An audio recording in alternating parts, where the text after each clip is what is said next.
let's take a look at the mutations of anti-Semitism, exactly why they worked out the way they did. And the answer is very simple.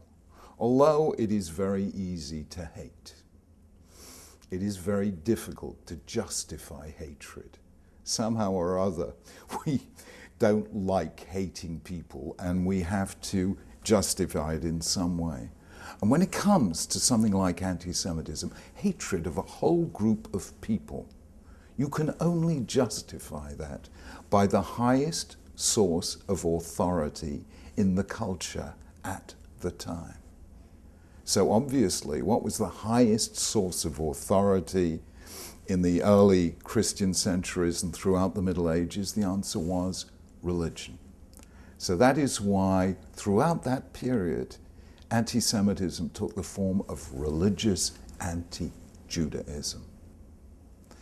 In the 19th century, you're dealing with Enlightenment Europe, the age of rationalism. And the highest authority in those at that time was clearly not religion, which was seen as superstitious, something of the past. The highest authority in post-Enlightenment Europe was science.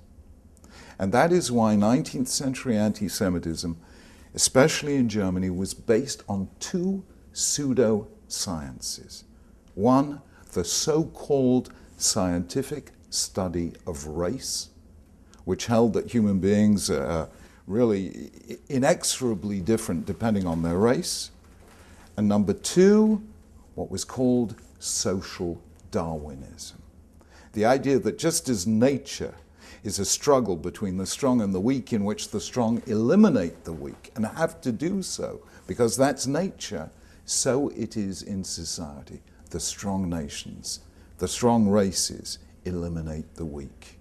And that was the source of German and indeed Hitler's anti-Semitism, the scientific study of race and social Darwinism.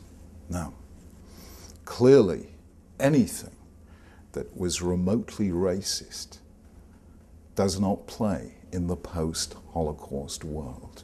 What then is the highest source of authority in that world? Not religion, not science. The highest authority in the world after the Holocaust is human rights. And that is the new source of today's anti-Semitism. In the notorious Durban United Nations Conference Against Racism at the end of August and the beginning of September 2001, the State of Israel, which is the demonized Jew of our time, was accused of the 5 cardinal sins against human rights: racism, apartheid, ethnic cleansing, attempted genocide, crimes against humanity. So that is what is new about the new anti-Semitism, but it is as dangerous and potentially deadly as any in the past.